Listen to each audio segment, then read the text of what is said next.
Game in Theory. Hello and welcome to another Game in Theory with me, Cred. For this video I'll be talking about survival in Star Citizen. Yes, I'm branching out, though I'll still be covering the zombie survival genre in future videos. Now, onward with Star Citizen.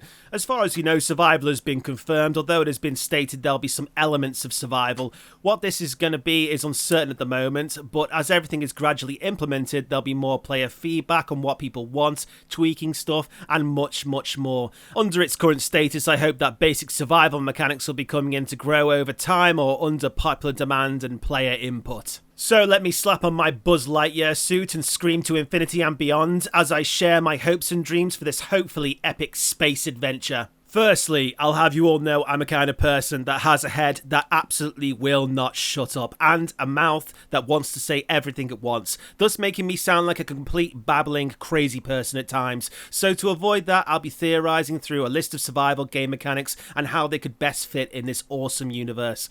I also believe very strongly that a lot of these survival features could enhance loads of other areas of players' careers and paths. These I'll be talking about as we go along.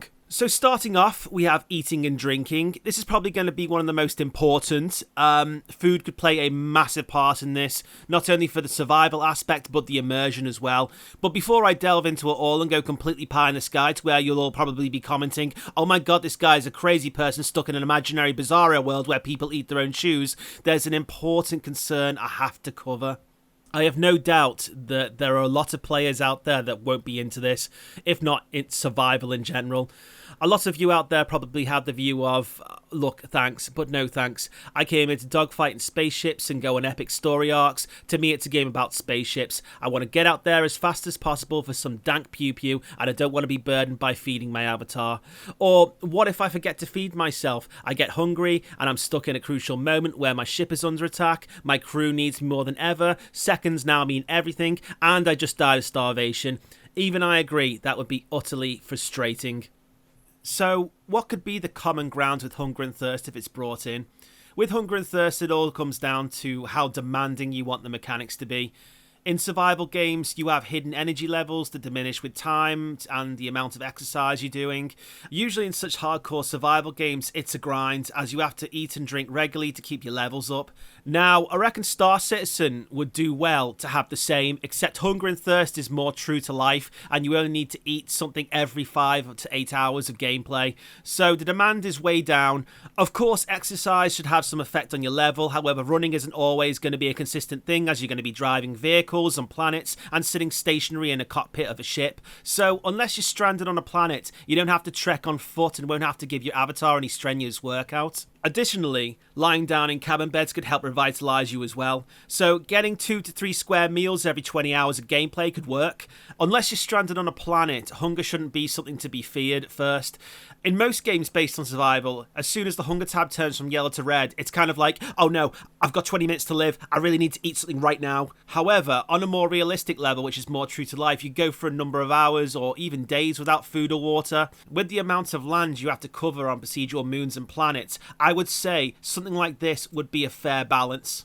I reckon what would also be a good idea is if your character gets to a point where hunger and thirst really takes hold, instead of dying outright, the body suffers from fatigue, so your avatar's speed starts to slow down slightly and your body motions grind to a tired state and then onto a more straggled look. Even after that, you could battle with collapsing and regaining consciousness while the alien buzzards start circling. So you collapse and you're frantically tapping F and trying to battle to stand up again. I can imagine that'd be pretty cool on kind of more arid planets. Going back onto the subject of players who think that survival isn't necessary and it'll be a burden, for those who want little to do with eating as possible, I've heard in past suggestions that you could take a food pill and be free to go about your business for long periods. I personally reckon what would work better is something that you could display on shelves. I'm thinking of a kind of a substance block or bar, a block of manufactured proteins and vitamins compressed together to make a large soap-shaped product colourless and bland. However, it'll keep you fed up for an exceptionally long space of time, providing that you're not over-exercising.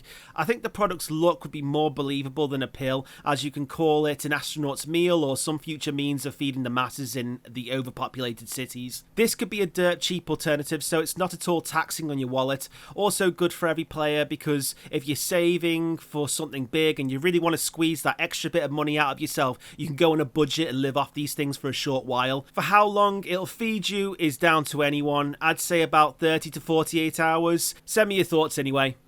Right, now that I've covered some middle ground for players who are not so interested, we've got players that want the immersion. Bars are coming along, and I myself would love to land my ship and sit on a stool at a cooking stall while an NPC prepares some food for me. The noodle bar scene from Blade Runner comes to mind. Or more upmarket restaurants with picturesque views of cities.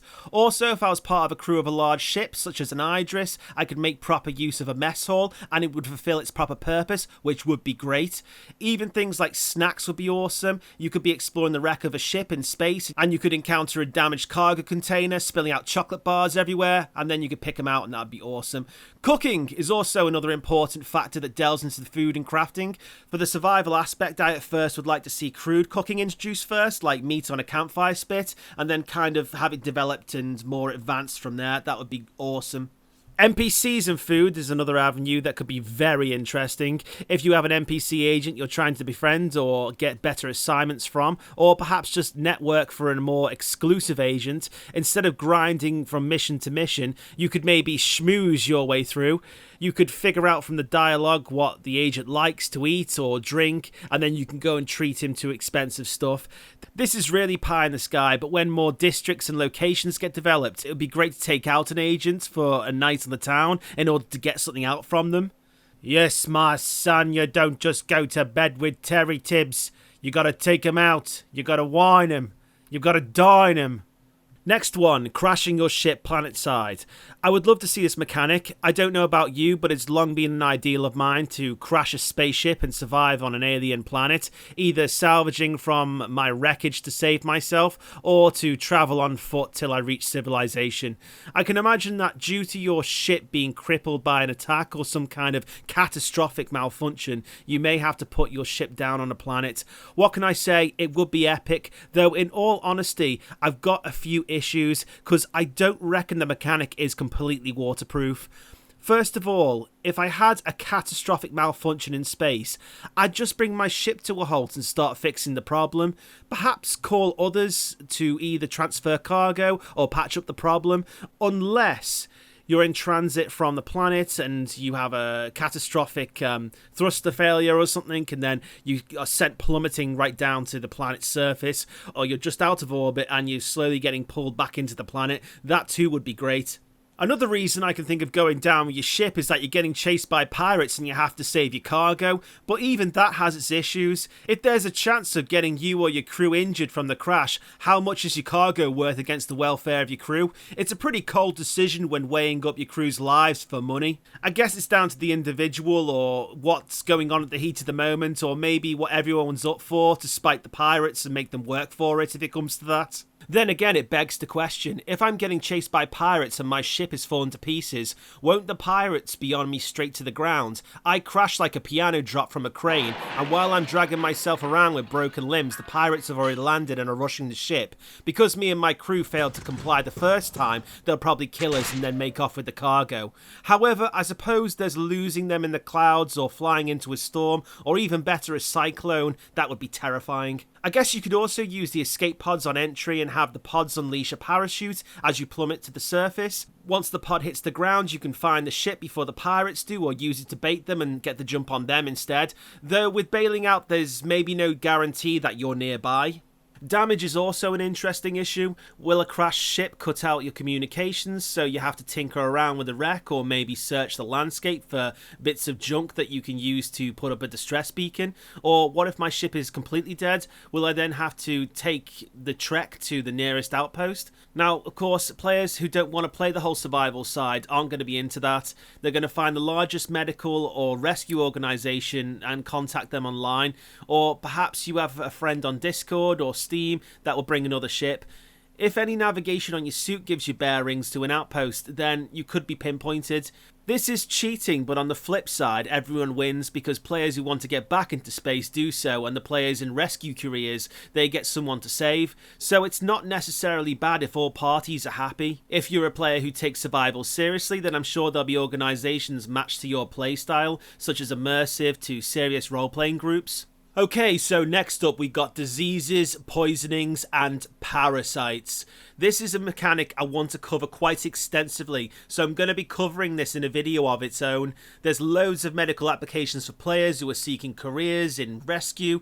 That's all I'd like to talk about for now.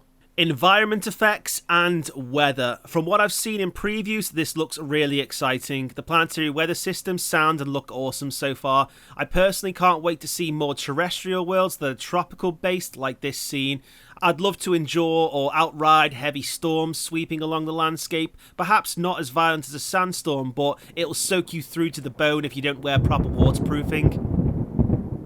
Then in the storm's wake, you could have a pea soup mist from the condensation, something you could get lost in if you're not too careful. I'm also wondering whether ships may be affected as well. For example, you could be just about to take off and some exotic ion storm sweeps in, and you have to cut the power to your ship or risk frying your electrics completely. So yeah, it all looks and sounds good so far. I'm really looking forward to what they come out with.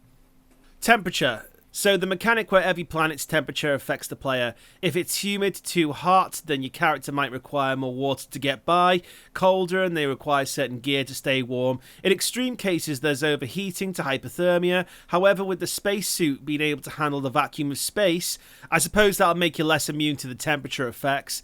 What I would really like to see is more pieces of clothing that specialise in different climates, even to different stalls or shops that cater for specific planetary environments. So if I was looking to launch an expedition to a planet that was terrestrial but cold, then there'll be specialist merchants that I could visit. But for that to happen, loads more types of clothing would have to be brought in, so it's pretty much very pie in the sky. I could talk into some length of the pros and cons of spacesuits versus clothing, but it kind of goes into something I want to talk about in the future.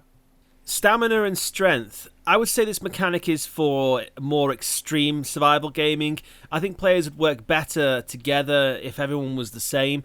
I reckon the only time when your body slows down is when you're wounded, sick or starving.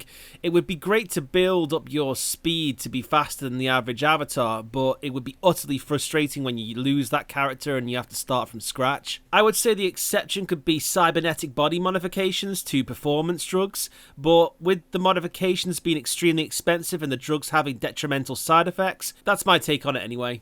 Animals and predators, sandworms. Wow.